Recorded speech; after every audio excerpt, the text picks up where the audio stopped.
Pour nous, pour nos enfants, pour les gens de la Ciotat, nous nous interrogeons sur le devenir de notre ville. Les travailleurs voient leur pouvoir d'achat et leurs conditions de vie se dégrader. Les jeunes qui viennent d'obtenir leur CAP se retrouvent sur le marché de l'emploi en quête d'un débouché.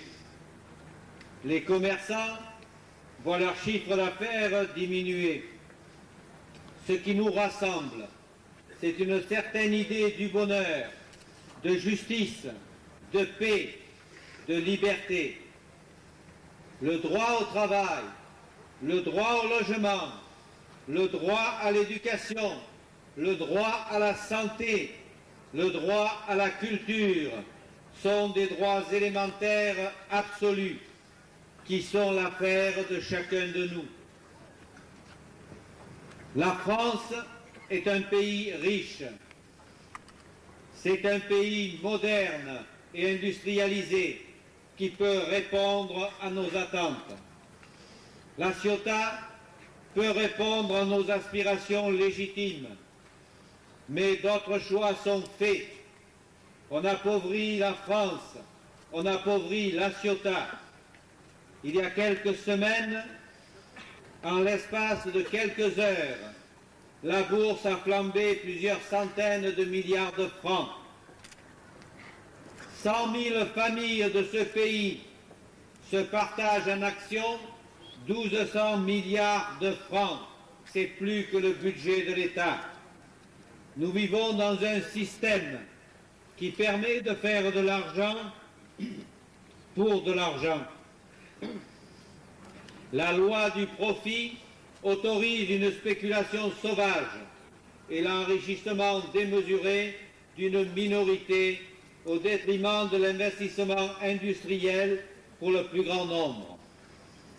Ce n'est plus le bonheur des hommes qui est recherché, c'est le profit à n'importe quel prix. 90% des investissements boursiers vont à la spéculation.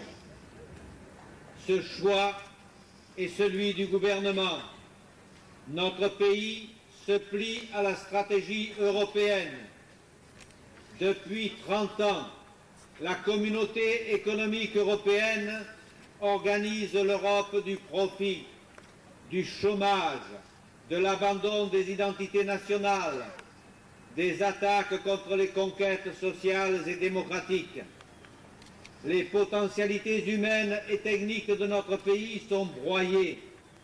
Nos industries de base, la sidérurgie, la chimie, le bois, les matériaux, les activités maritimes et portuaires, la construction et la réparation navale sont bradées au profit de créneaux plus rentables comme la finance, l'armement, le grand négoce ou le tourisme de luxe. Cette politique coûte cher à la France. Cette politique coûte cher à notre ville. 4000 chômeurs, des perspectives d'emploi réduites, le démantèlement d'un fleuron de notre industrie, les chantiers navals. Quel gâchis! On nous a dit que le chantier de la Ciotat n'était plus compétitif. On nous a dit que les salaires coûtaient trop cher, qu'il n'y avait rien à faire face à la concurrence des pays asiatiques où les gens travaillent pour une bouchée de pain. On nous a dit que le chômage était inéluctable. On nous a trompés. Le gouvernement nous a trompés et ses explications sont dérisoires. Le chantier de la Ciotat est un chantier des plus performants et des plus compétitifs au monde. Numéro 1 pour la construction des méthaniers. Le chantier de la Ciotat est expert en transformation et conversion de navires et engins offshore, en installation des systèmes les plus récents de traitement des informations, en utilisation de la conception et de la fabrication assistée par ordinateur, en conception de carènes pour la réduction de la consommation d'énergie des bateaux. En 1985, le gouvernement a laissé les chantiers japonais emporter le marché des 3 méthaniers pour l'Australie, alors que le chantier de la Ciotat proposait une fiabilité technologique supérieure et un coût de réalisation inférieur. Le chantier de la Ciotat coûte-t-il trop cher à l'État? En 1986, l'État a dépensé 3 milliards de centimes pour financer les licenciements. Avec cet argent, le chantier aurait pu prendre plusieurs commandes. À ce jour, le gouvernement confie la construction d'un pétrolier Elf Aquitaine au chantier de Cadix en Espagne. C'est inacceptable. Il faut dire non à la politique de destruction de notre industrie. Nous pouvons produire français. Nous pouvons construire à La Ciotat les meilleurs bateaux pour la France. Nous sommes responsables de notre avenir. Ne cédons pas à la fatalité.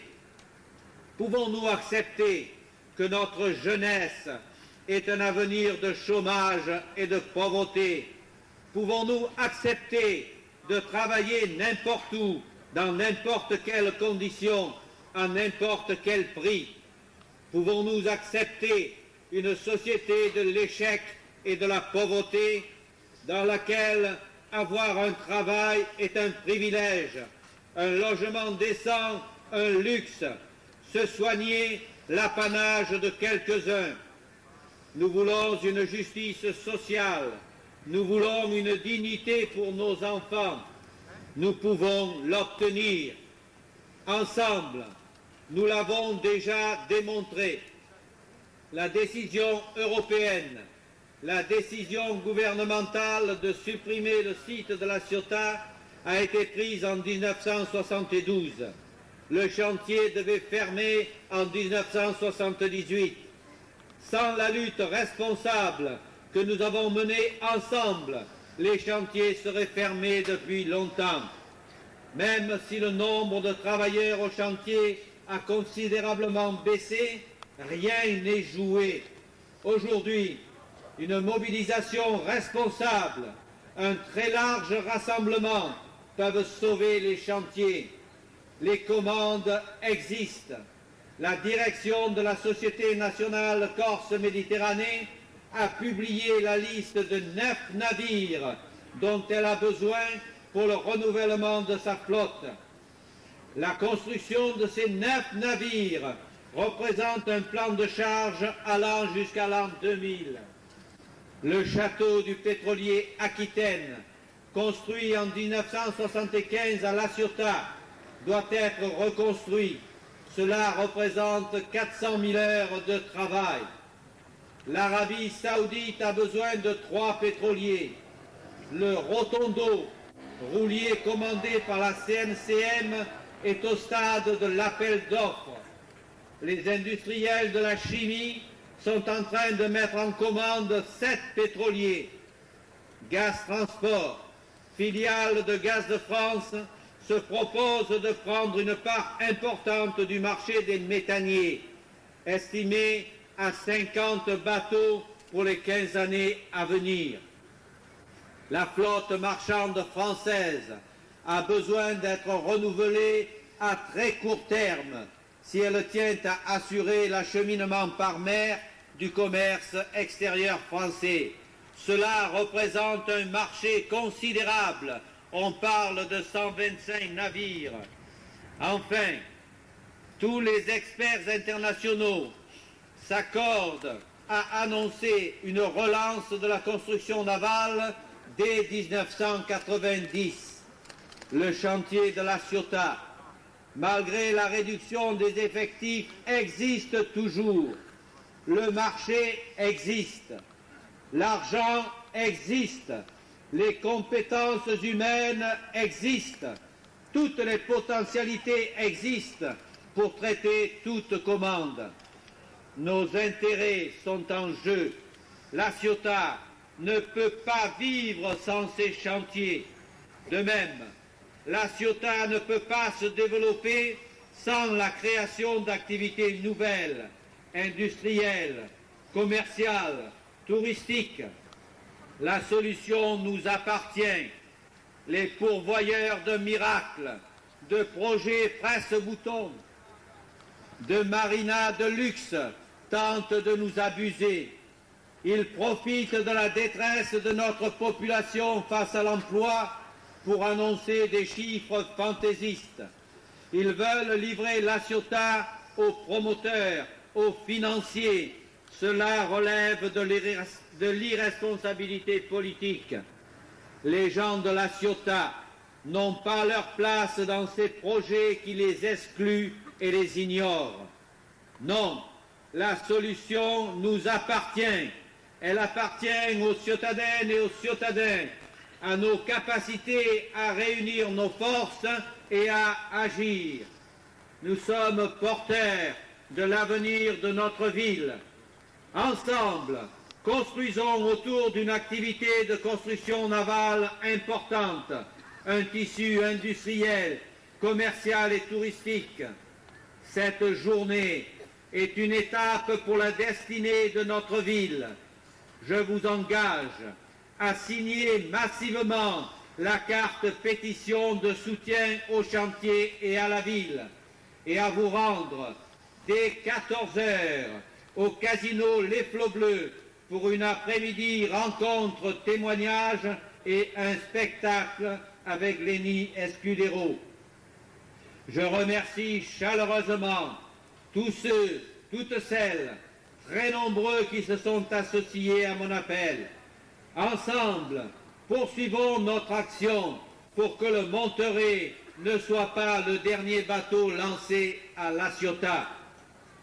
Je ne peux terminer cette allocution sans avoir une pensée à la mémoire de Lucien Barbier, ce retraité, militant communiste et syndicaliste CGT, mort des suites d'un matraquage sauvage par la police au cours d'une manifestation pour la défense des droits des travailleurs à Amiens. L'an dernier, c'était l'étudiant Malik Oussekine qui était tué à Paris dans les mêmes conditions. Ensemble, nous empêcherons de nouveaux crimes. Ensemble, nous défendrons les droits et libertés pour tous. Ensemble, nous pouvons imposer au gouvernement la poursuite de la construction à La Ciotat, la construction navale à La Ciotat et la prospérité de notre ville.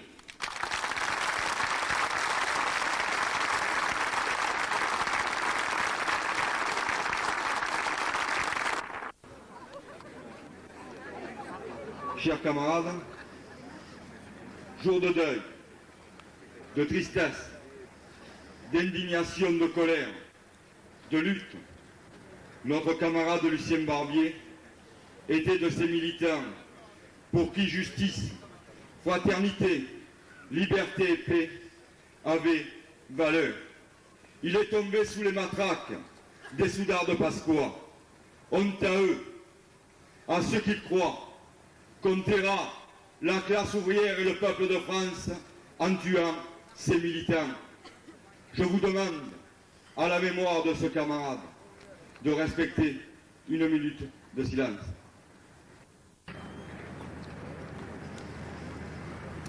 J'espère retrouver l'ensemble des participants à la manifestation du 30 à 17 h au mobile à l'appel de la CGT pour les libertés. Le déclin industriel, la casse de nos chantiers, de nos industries dans les Bouches du Rhône prend une proportion considérable. Cela est injustifiable humainement. C'est économiquement absurde. Depuis 1978, de plan de restructuration en plan de restructuration, les effectifs des chantiers sont passés de près de 10 000 avec les sous-traitants à 1360 aujourd'hui. Cela de même que les besoins existent. je crois, au nom de l'Europe, au nom de demain ça ira mieux, on a imposé des sacrifices énormes. On a imposé la misère, le désespoir à des milliers et des milliers de citadins, à des milliers de jeunes qui aujourd'hui n'ont qu'un seul débouché, le chômage ou les SVIP à 2000 balles par mois. Le combat de la CGT à La Ciotat a toujours été le même. Des besoins de navires existent, il faut préserver dans cette ville, dans notre pays, un potentiel industriel permettant de répondre aux commandes. Oui, Louis Périmont vient de le souligner, des besoins existent, non seulement dans les méthaniers, dans les pétroliers. D'ailleurs, dès la semaine prochaine, des rencontres doivent avoir lieu sous l'égide de notre union départementale avec nos camarades de la chimie, le syndicat CGT et la commission technique pour voir dans quelles conditions on va pouvoir proposer des navires pour Total et pour elle. Le plan de la commission technique est un plan qui permet véritablement de pouvoir préserver le potentiel industriel humain existant à La Ciotat. C'est pour que ce plan soit pris en compte par les pouvoirs publics, alors que tous les services du ministère de l'Industrie, et en particulier l'équipement naval, l'a jugé viable, que nous avons décidé, avec les travailleurs, de lancer l'action et de ne pas lancer le navire aujourd'hui. Qu'on s'explique bien, le lancement du navire n'est pas pour nous un objectif, mais bien un moyen pour qu'enfin les médias, le gouvernement prennent en compte toutes nos propositions. La misère dans laquelle nombre de nos camarades qui ont été licenciés depuis octobre 86 nous donne la foi et la détermination pour aller plus loin. Mais nous savons bien que cette lutte ne pourra être gagnée qu'avec l'ensemble de la population. Non, ce n'est pas vrai que les chantiers puissent mourir. Les chantiers sont debout, malgré les coups qui nous ont été portés. La manifestation d'aujourd'hui, la manifestation de jeudi à Marseille est la démonstration que les salariés de toute catégorie, de toute opinion syndicale, sont prêts à défendre leur avenir et à celui de leurs enfants. Parce que si nous continuons à accepter la fatalité dans laquelle on voudrait nous faire croire que la solution réside en l'Europe de 92, que resterait-il de notre département? Que l'on travaille à Dassault, à l'aérospatiale, dans la chimie, dans les charbonnages, partout, ou dans la sidérurgie.